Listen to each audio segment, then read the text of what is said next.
Mercury Theatre on the Air presents Orson Welles as Count Dracula in his own version of Bram Stoker's great novel, Dracula.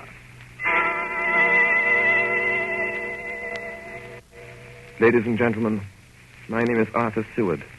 I'm here tonight to bear witness to the truth of certain events which you may find it hard to believe, but I ask you to believe them. I have here certain documents, telegrams, clippings from the press of the day, memoranda, and letters in various hands. All needless matters have been eliminated, so that a history almost at variance with the possibilities of contemporary belief may stand forth as simple fact. I present you first with excerpts from the private journal of Jonathan Harker. I, Jonathan Harker, lawyer's clerk, article to Peter Hawkins, Esquire of Exeter, England, am writing this journal in the hope that if misfortune overtakes me, it may one day come to the eyes of those who love me. I set out from London on the last day of April to visit one of our clients in Eastern Europe. On May the 3rd, I arrived in Budapest and came after nightfall to Klausenburg on the borders of Transylvania.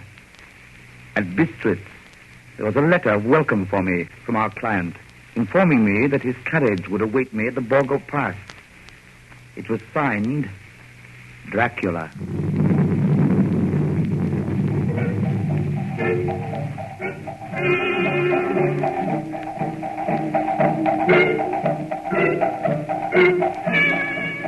Bukovina! Couch for Bukovina!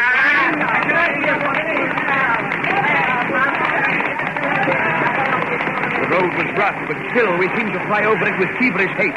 When it grew dark, there seemed to be some excitement among the passengers. They kept speaking to the driver and looking at me and urging him on to greater speed.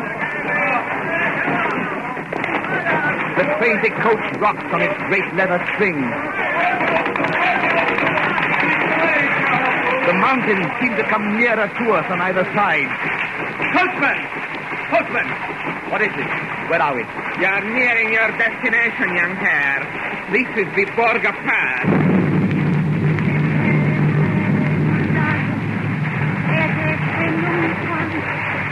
There were black, rolling clouds overhead, and in the air the heavy, oppressive sense of thunder.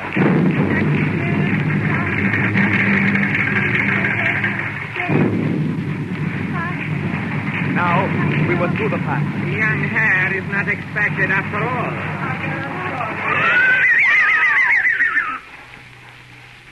You are early tonight, my friend. A caleche with 4 horses are drawn up beside us. Let me help you, sir. The coachman smiled, and the lamplight fell on a hard-looking mouth with very red lips and sharp-looking teeth as white as ivory. We began to move. I looked back. The coach and its load of passengers had vanished from sight. We swept into the darkness of the pass. I struck a match. It was within a few minutes of midnight. And then a dog began to howl somewhere far down the road. The wind was rising. It moaned and whistled through the rocks, and the branches of the trees clashed together as we swept along. It grew colder and colder still, and fine powdery snow began to fall. The baying of wolves sounded nearer and nearer, as though they were closing round us to every side. We kept on ascending, always ascending. The howling of wolves was growing less. Presently, it ceased altogether.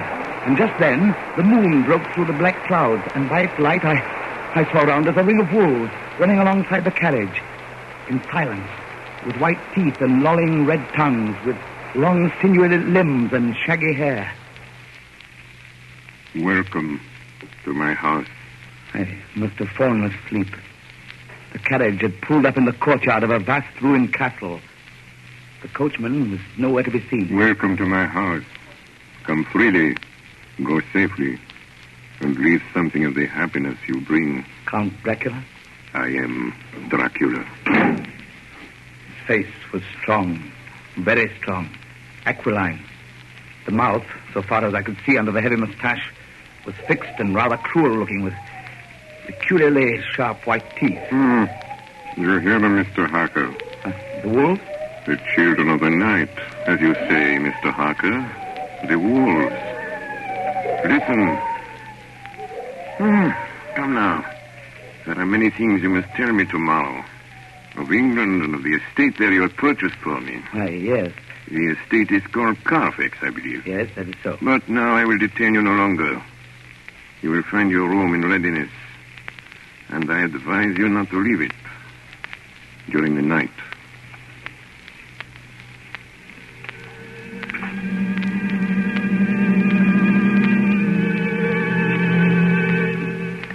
This castle is on the very edge of a terrible precipice.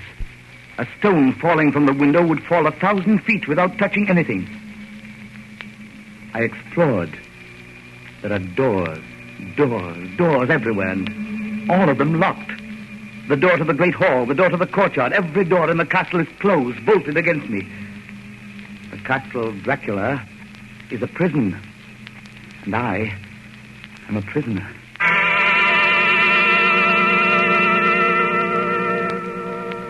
The next night, I couldn't sleep.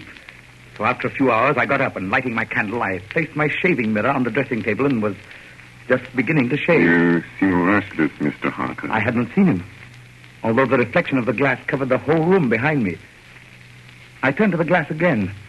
Count Dracula was close to me, and I could see him over my shoulder, but there was no reflection of him in the mirror. It was blank. I started and cut myself on the side of the throat. The blood was trickling down my neck. Count, my mirror! The blood! The blood! Wipe the blood from your face, Mr. Harker. And take care how you cut yourself. It is more dangerous than you think in this country.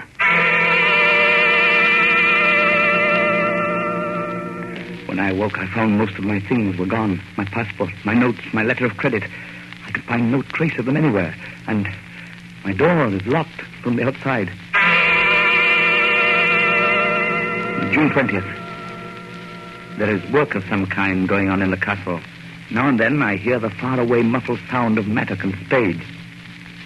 And last night, the second of the predated letters which Dracula made me write, the second of that series which is to blot out the very traces of my existence from the earth, went forth.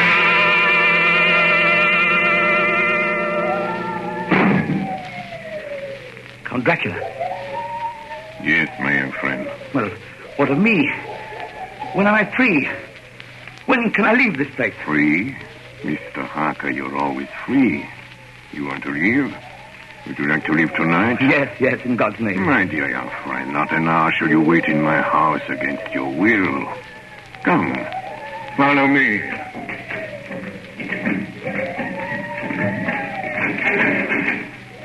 The door seems to be bolted. How strange. The door is locked. Well, in God's name, open it. As you will, Mr. Harker.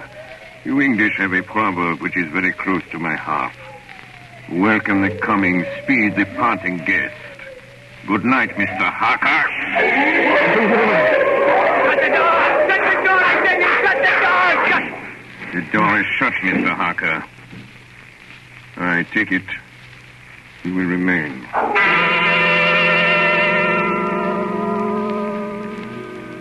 Morning, June the 30th.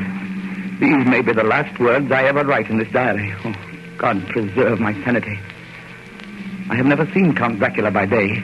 At sunrise, at the first cockcrow, he is gone. I do not understand these things. I only know that the wolves obey him, and that he is a man with hair on the palm of his hands, with sharp teeth, and no blood in his face. He casts no shadow. He cannot be seen in a glass, and he moves like a bat across the sheer face of the castle walls. He eats no food, and is mortally afraid of the crucifix. As I write this, I hear in the courtyard the rolling of heavy wheels and the cracking of whips. And there is in the passageway below a sound of heavy boxes being set down. Boxes shaped like coffins. And I know what they hold. The boxes are filled with holy earth from the chapel beneath the castle. Is the last box being nailed down. And now I hear the heavy feet tramping again. The door shut. The chains rattle.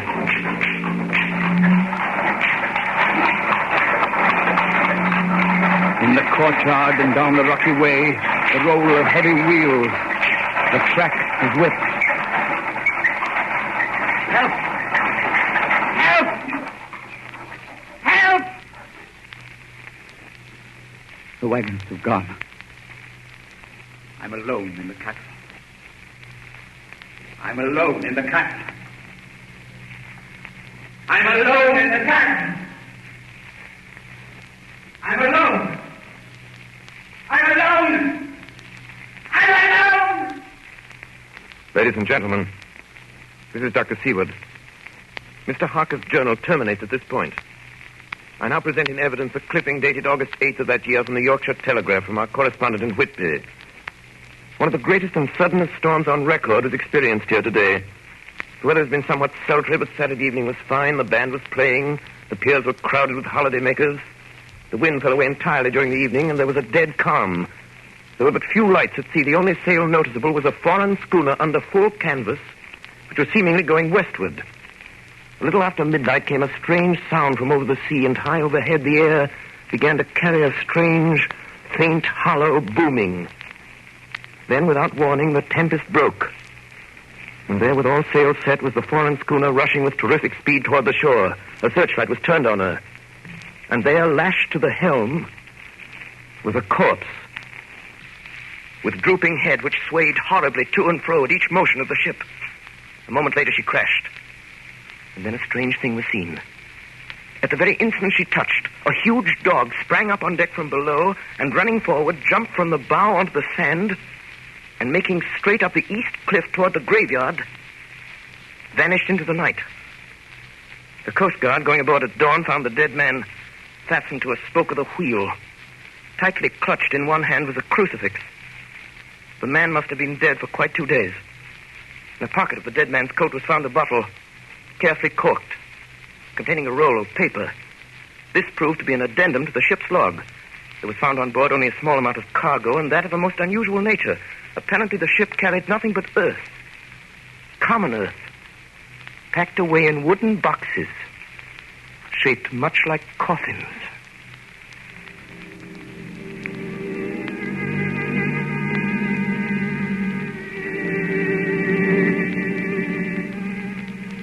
Log of the Demeter. Russian flag, Black Sea, to Whitby.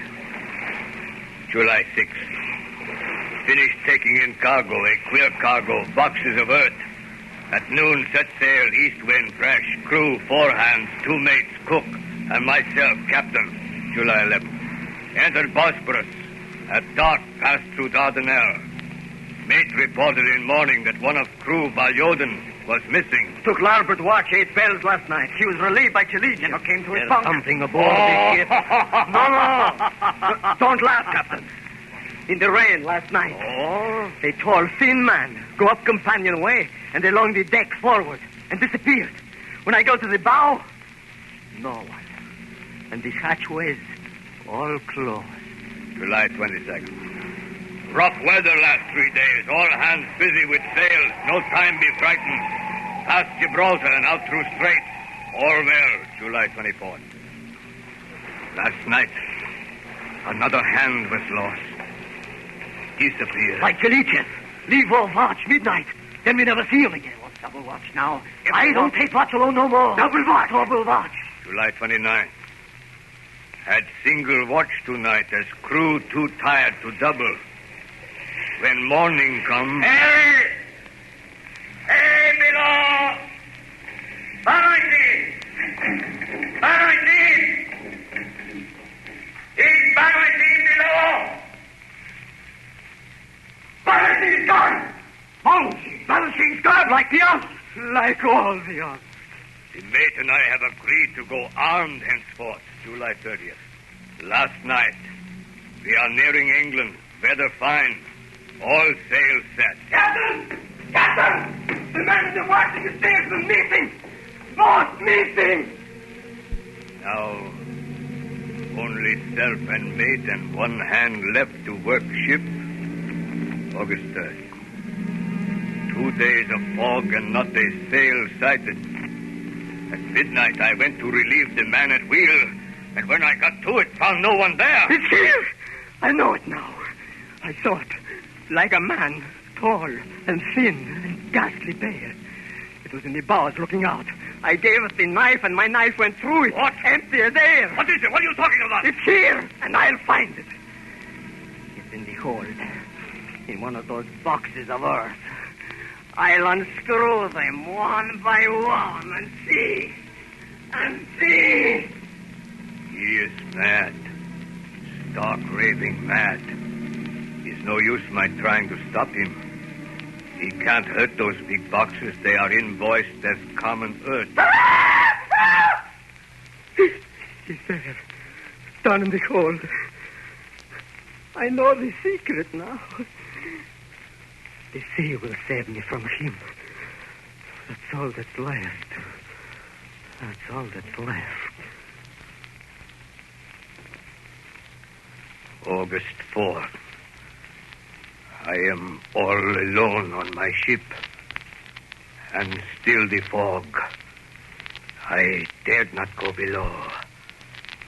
I dared not leave the helm. So here all night I stayed. And in the dimness of the night, I saw it. I saw him. God forgive me, but the mate was right to jump overboard. It was better to die like a sailor in the blue water. But I am captain, and I must not leave my ship. I shall tie my hands to the wheel when my strength begins to fail. And along with them I shall tie that which it dare not touch, my crucifix. I am growing weaker, and the night is coming on. God and the Blessed Virgin help a poor ignorant soul trying to do his duty.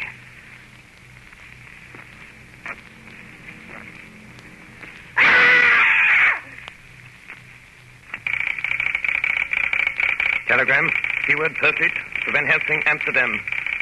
Lucy Westenra in alarming condition. Cannot diagnose. Come at once. Seward. Telegram. Van Helsing, Amsterdam to Stuart Pursley. I'm on my way to you. Please arrange the examination immediately my arrival. Van Helsing. Ladies and gentlemen, I must now explain that 6 months before the events recorded here, I had become engaged to a young lady, Lucy Westenra. We were to have been married in the spring. My old teacher, Professor Van Helsing, arrived at 4 the next afternoon. I took him at once to Lucy's house. She lay in a bed asleep.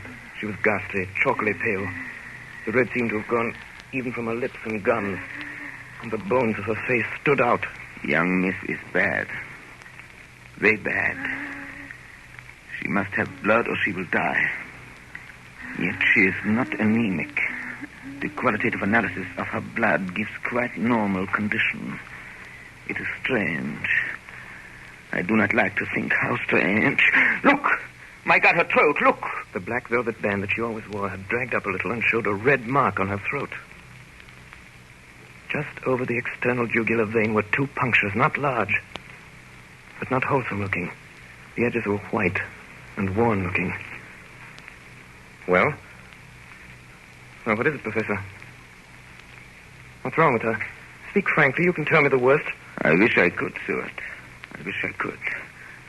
But I do not dare. But won't you tell me anything? I will tell you this. Your young lady is in a danger greater than death. You must believe me. If you leave her for 1 moment and harm befalls, you will not sleep easy thereafter.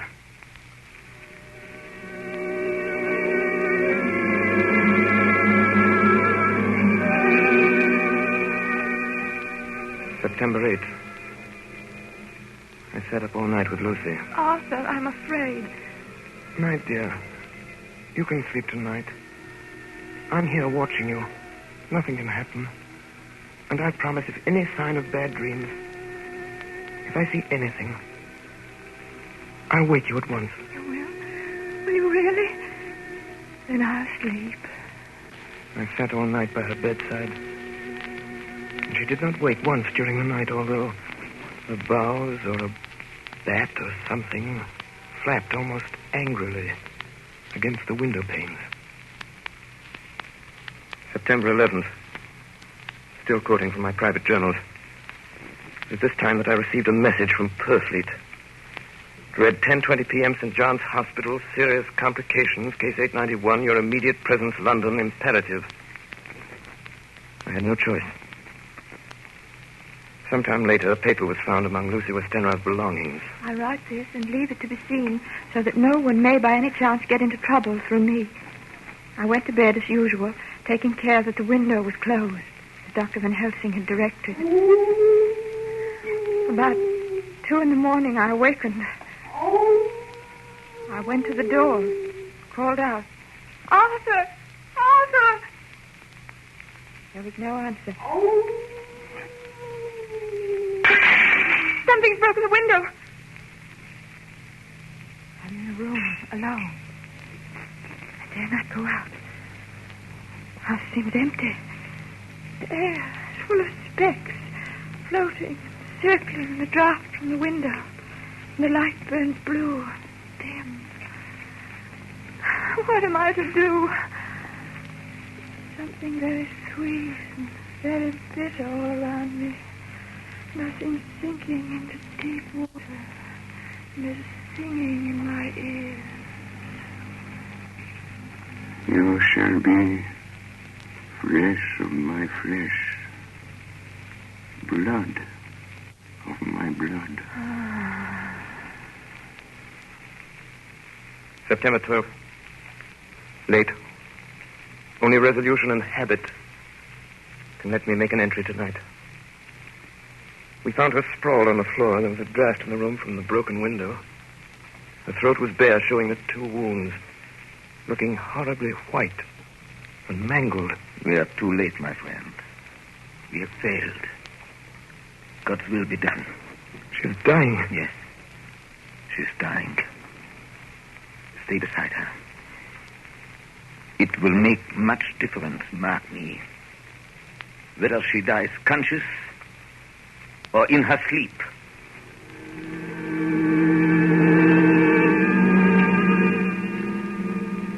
It was late in the afternoon before she opened her eyes. Arthur, oh, my love, I'm so glad you've come. I took her hand and knelt beside her. Her breath came and went like a tired, peaceful child. And then the light from the setting sun fell on her face, and then, insensibly, a strange change came over her.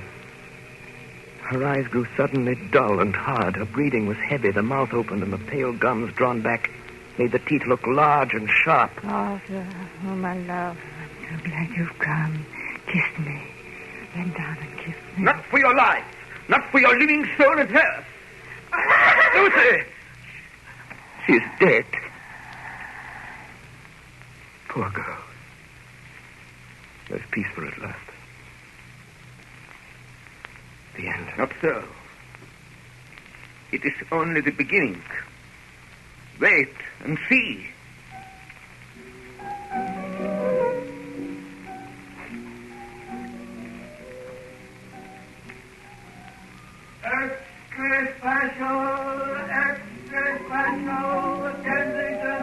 Westminster Gazette, September 25th. A Hempstead mystery. The Kensington Horror, the stabbing woman, and the woman in black are vividly recalled to mind by a series of events that have taken place recently in the neighborhood of Hempstead. Several cases have occurred of young children straying from home or failing to return from their playing on the heath. In all these cases, the children have given as their excuse that they have been with a beautiful lady who offered them chocolate. In each case, the child was found to be slightly torn or wounded in the throat.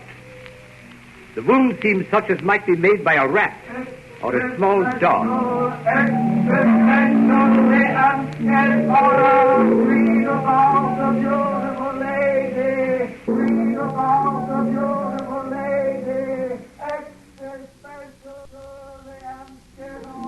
The Hempstead Horror.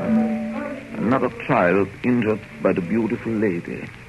We have just received intelligence that another child missed last night was only discovered late in the morning. It has the same tiny wound in the throat. Well, Stuart, What do you think of that? Do you mean to tell me, my friend, that you still have no suspicion as to what poor Lucy died of? Nervous prostration, following great loss and waste of blood. And how was the blood lost or wasted? You are a clever man, my friend, and a good doctor. But you do not believe that there are things that you cannot understand. You are wrong, Stuart. Are you aware of all the mysteries of life and death? Can you tell me why in the pampas there are bats that come at night and open the veins of cattle and horses and suck dry those veins? How in some islands of the western seas there are bats which hang on trees all day, and then when the sailors sleep on deck because it is hot, split down on them, and then in the morning are found dead men as white as Miss Lucy was? I understand none of these things. After tonight, Stuart, if you dare to come with me, perhaps then you will understand. September 29th. Before dawn. Now it is done. And I would sooner die 1,000 deaths than live again through what I did this night. We will spend the night, you and I, here, in this churchyard where Miss Lucy is buried. We enter the tomb. And then? We open the coffin. You shall yet be convinced. Take care, Van Helsing. Miss Lucy is dead, is it not so? Then there can be no wrong to her. But if she is not dead... With some difficulty, we found the Westenra tomb. I took up my place behind a yew tree. On one side of the tomb, Van Helsing on the other. I was chilled and frightened. Suddenly, I saw something moving between two yew trees. A dim, white figure which held something at its breast. The figure stopped. I could not see the face, for it was bent down over what I saw to be a fair-haired child. There was a sharp little cry, such as a child gives in sleep, or a dog as it lies before the fire and dreams. Then the thing saw us. She drew back with an angry snarl. The lovely, blood-stained mouth grew to an open square. If ever a face meant death, I saw it at that moment. Then suddenly she turned and vanished in the direction of the tomb. Child is not harmed. We leave him in a safe place where the police find him. There's more to do. Come. Now we were in the tomb. Then in the coffin. The thing lay. Like a nightmare of Lucy, the pointed teeth, the blood-stained mouth. Van Helsing never looked up. From his bag he took out a book, his operating knives, a heavy hammer, and a round wooden stake, some 2 or 3 inches thick, sharpened to a fine point, and hardened over a fire. Stuart! The life of this unhappy woman is just begun. When she become what you call undead, there comes with the change the curse of immortality. She cannot die, but must go on age after age, adding new victims. Because all that die from the preying of the undead become themselves undead and prey on others. So the circle goes on, ever widening as the ripples from a stone thrown in the water. But if this lady, this undead, be made to rest as true dead, then the soul of the poor lady whom we love shall be again free. Tell me, what am I to do? Take this stake in your left hand, the hammer in your right. Yes? Place the point over the heart. Yes? Then, when I begin the prayer for the dead, in God's name strike. Are you ready? Now, Domine Jesu Christe, Fili de vivi, quium manus tuas ex voluntate Patri.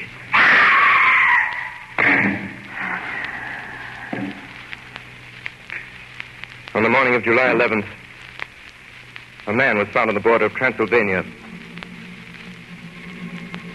He talked wildly of wolves and boxes of earth and blood. He gave his name as Jonathan Harker. In the hospital at Klausenberg, he improved sufficiently to make possible his removal to England. I'm still quoting from my own personal papers. But there his condition remained so serious that he was committed for observation to a private ward in my hospital at Percy. Here he did so well that in 3 weeks he was completely recovered. It was during this time that his wife, Minna Harker, brought to the attention of Dr. Van Helsing and myself the journal that her husband had kept while a prisoner in the castle of a certain Count Dracula in Transylvania. I have before me the record of a meeting that took place in my study in Purfleet, transcribed by Minna Harker. October 1st. Meeting began soon after 8. Jonathan next to me. Dr. Seward opposite to Van Helsing at the head of the table. My friends, there are such things as vampires.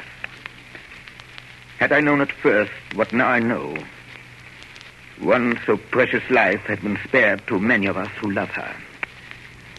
The vampire which is amongst us is of himself so strong that he can direct all the elements.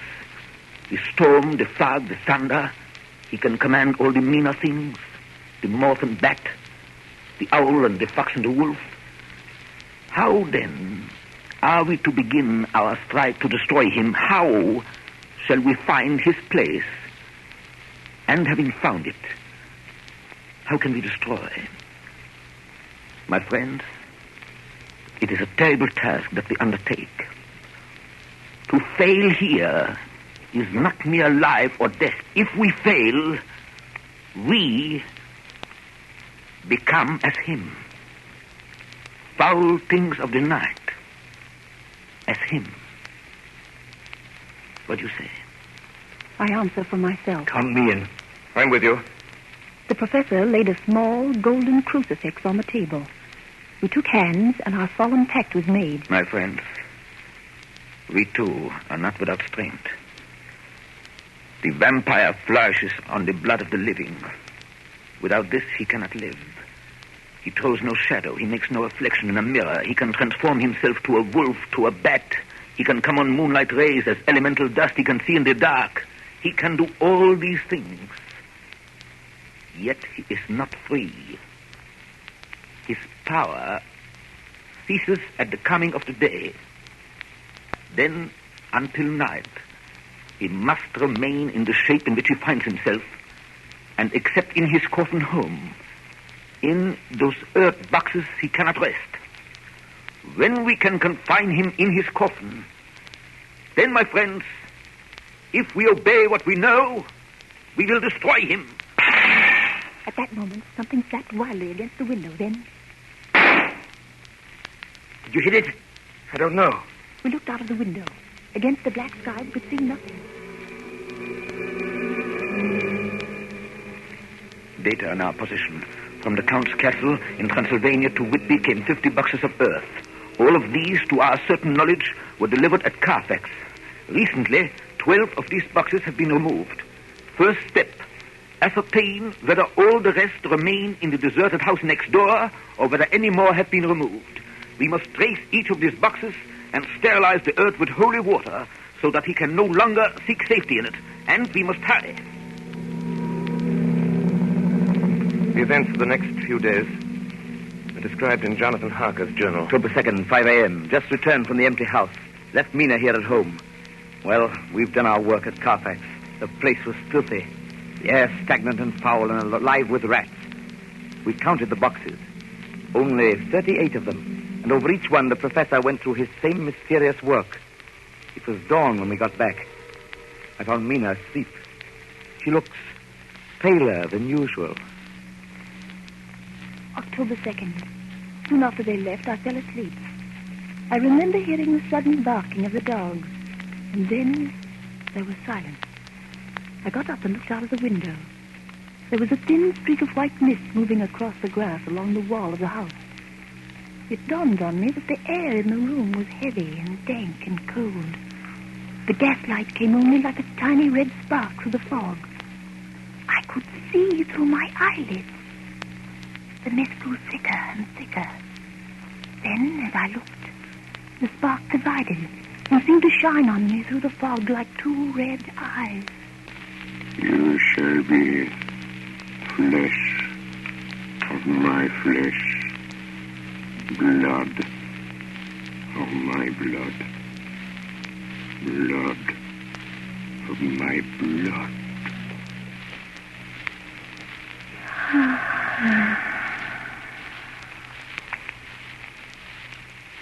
October 2nd, 8 p.m. We're on the track. 12 boxes were delivered last week to an empty house at 347 Piccadilly. My dear friend, until the sun sets tonight, Dracula must retain whatever form he now has. We have this day to hunt out all his lairs and sterilize them. Then he will have no place where he can move and hide. But we have only until sunset. The house in Piccadilly was empty. Like the one at Pursley, the same sickening smell was in the air. On the table we found a clothes brush, a brush, and a comb and a basin. The latter containing dirty water, which was reddened as if with blood. The boxes are back here. 8, 9, 10, 11. Only 11. There's the 12th box somewhere. Gentlemen, it is after 6. The sun is setting. We've no time to lose. He will return at any moment. Open the boxes. Quiet. Listen.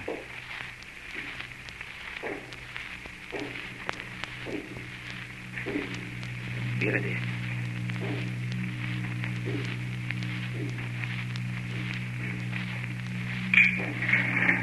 It is he!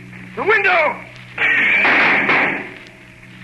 You waste your bullets, gentlemen. You think you baffle me.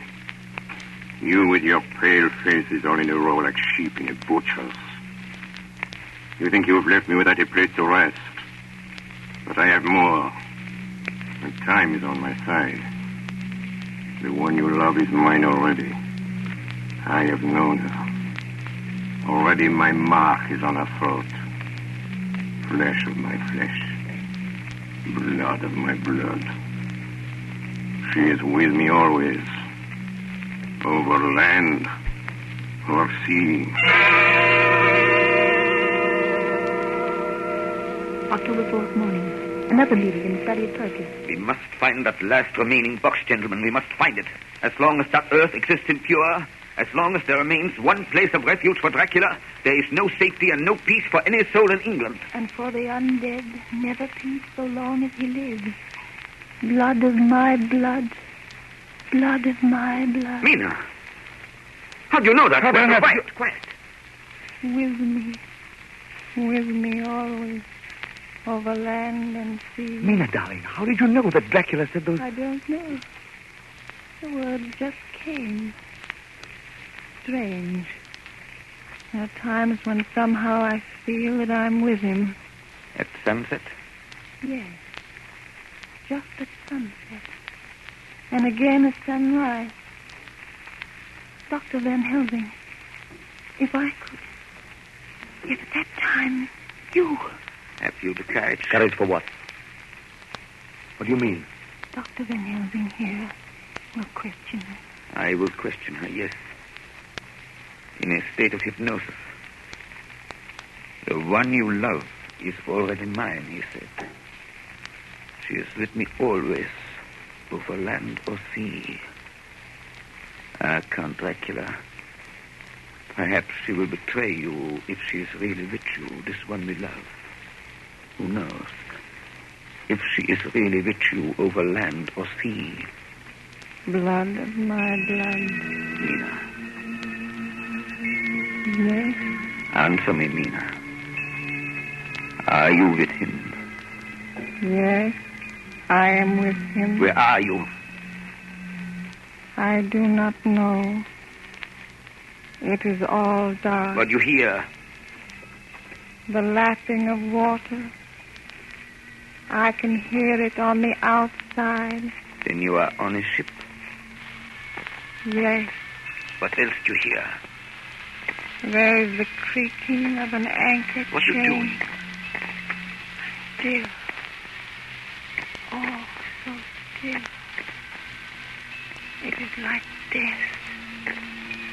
It's like death. Here is a report from Matson Peabody, shipbrokers. Dated October 5th, according to Lloyd's list, the only sailing ship that left for the Black Sea yesterday was the Tsarina Katrina, bound for Varna. Some hours before she sailed, a man came alongside, all in black, driving a cart with a great box in it. This he lifted down single-handed and carried below. No one remembers having seen him after that, as heavy mist came up over Doolittle Dock until sailing time. The rest of London Harbour remained completely clear. Our plans are made. The average sailing time from London to the Black Sea is 3 weeks. We can travel overland to the same place in 3 days. We shall be there waiting for him when he arrives. October 15th, arrive Varna about 5 o'clock. Mina seems stronger. Every morning before sunrise and just before sunset, she speaks to Van Helsing in a trance. Are you with him, Mina? Tell me, are you with him? I am with him. What can you see? Nothing. All is dark. What can you hear? I can hear the waves lapping against the ship and the water rushing by. The wind is high. I can hear it in the shrouds and the bow throws back the foam. So, the Tsarina Katrina is still at sea, hastening on her way to Varna. The Count cannot cross warning water, so he cannot leave the ship without being observed. What do you hear, Mina? Lapping waves and rushing water. Darkness. Darkness and wind. A whole week of waiting. Daily telegrams from Lloyd's. Not yet reported. Not yet reported. Rushing water and creaking mud. Darkness. Darkness and wind. October 24th. Telegram. Lloyd's, London to Harker. Tsarina Katrina reported this morning. From Dardanelles. Lloyd's, London to Harker, October 28th. Tsarina Katrina in heavy fog reported entering Galatz Harbor at 1 o'clock today. Galatz! Galatz is 38 hours from here, and the first train for Galatz leaves at 6:30 tomorrow morning. My friends, we have lost.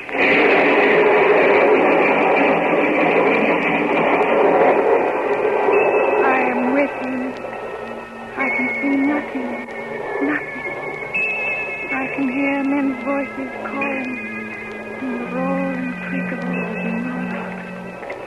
I can feel the air blowing upon me. October 29th, evening. We are due between 2 and 3 in the morning, but already at Bucharest we are 3 hours late. Something's going on. I can feel it pass me like a cold wind. I can hear far off confused sounds. Men talking in strange tongues. Tears falling water and the howling of wolves. There is another sound. A queer sound. Like what? Speak, Mina. Speak, I command you. I command you to speak.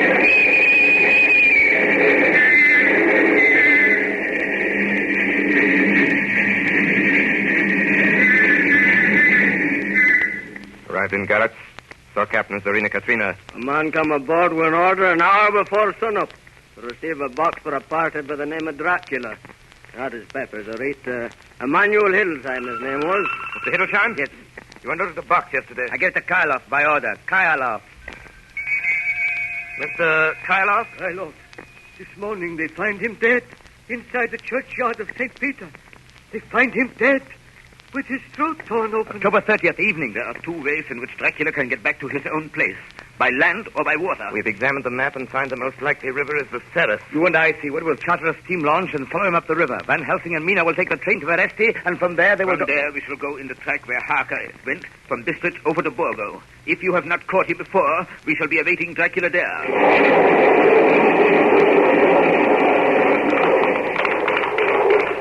October 31st. We arrived at Veresti at noon, Van Helsing and I. Spotted carriage here, and we start in an hour. Our enemy is still on the river. October 31st. We can run at good speed up the river at night. There's plenty of water, and the banks are wide apart. November 1st, evening. No news all day. We hear that a big boat went up the river before us, going at more than usual speed.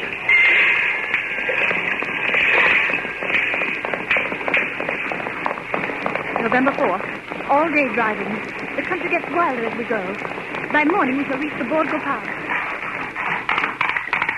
November the 4th, evening. We've left the launch. We've got horses, and we follow on the track along the river. We are armed. Look! Quick! There they are now!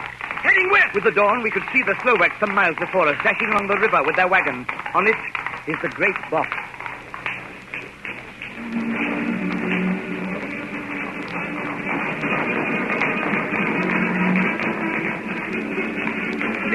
afternoon, we reached the Burgo Pass. Van Helsing, look! We could see a long way all around us. Far off, beyond the white waste of snow, was the river like a black ribbon curling. Between us and the river, not afar off, came a group of men, mounted Slovaks hurrying along. In the midst of them was a wagon which swept from side to side. On the wagon was a great box. Look! We see two horsemen, following fast, coming up from the south. Stuart and Harker, the Slovaks with their heavy wagon, are losing their ground. Now the horsemen are not more than a mile behind. Now the wagon is quite close to us. We can see the great box swaying gracefully. Now they are almost upon us.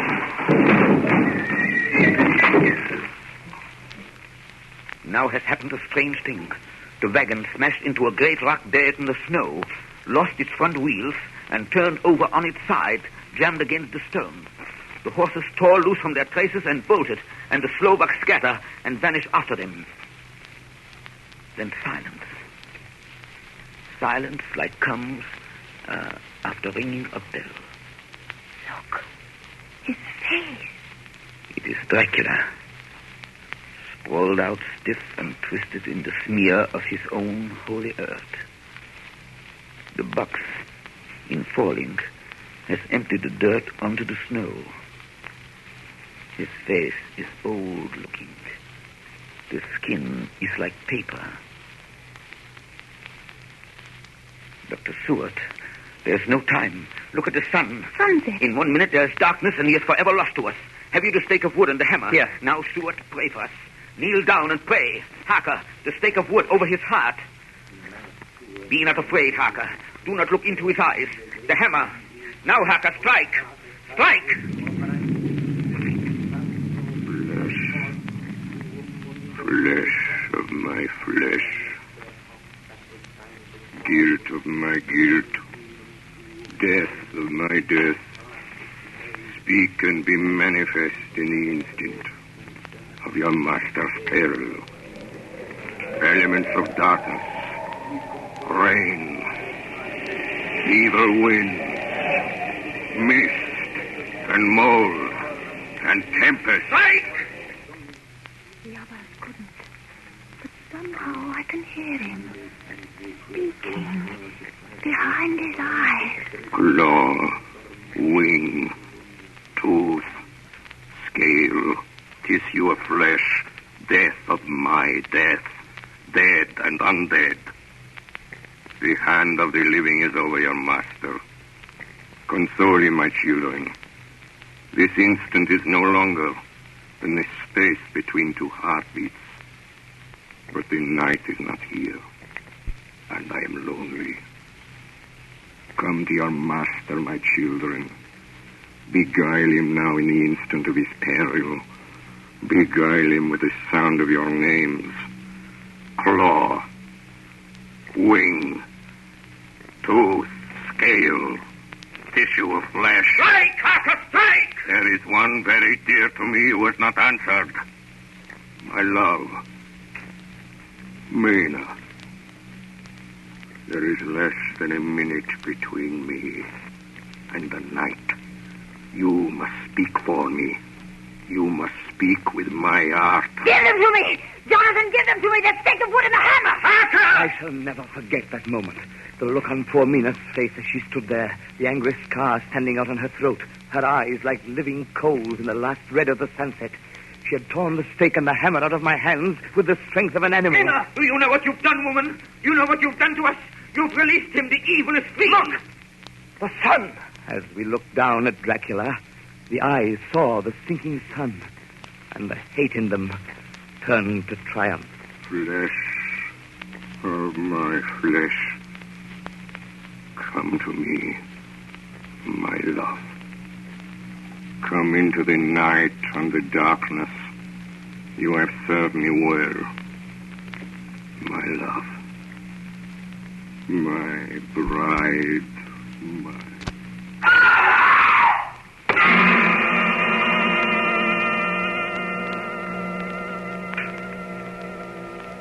Ladies and gentlemen, all the evidence in this case is now before you. I've added nothing. And to the best of my knowledge, I've omitted nothing that might help to throw light on the extraordinary events of the year 1891, which culminated on that terrible evening in the Borgo Pass. There remains only this one last report. When Mina Harker seized the stake and hammer from her husband, I believe she was under some form of hypnosis. She herself remembers nothing. But whatever influence was at work on her, she must, at the last moment, have rejected it. For at the exact instant the sun disappeared, it was Mina Harker who drove the stake through the heart of the thing that called itself Dracula. At that same instant, even as we looked, the wound on the side of her throat was no more. As for Dracula, before the scream of the creature had died from our ears, the whole body crumbled into dust and passed from our sight. In that final moment of dissolution, there was in the face a look of peace, such as I never could have imagined might have rested there.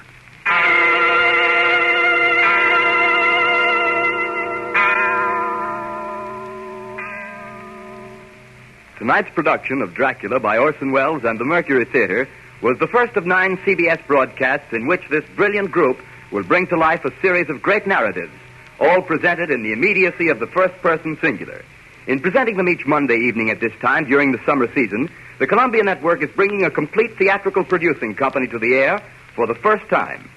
And now here is the director to tell you about next week's Mercury Theatre production, Mr. Orson Welles. Ladies and gentlemen, what are your favorite stories? If there's one you're particularly fond of and would like to hear on the air, will you please write me about it? Next week, the Mercury Theatre is going to tell you Robert Louis Stevenson's exciting yarn about pirates and the sea, Treasure Island. Until then, just in case Count Dracula has left you a little apprehensive, one word of comfort. When you go to bed tonight, don't worry.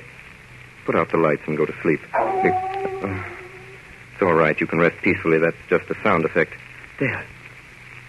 Over there in the shadow, see? It's nothing. Nothing at all. Nothing at all. I think it's nothing. But always remember, ladies and gentlemen, there are werewolves. There are vampires. Such things do exist.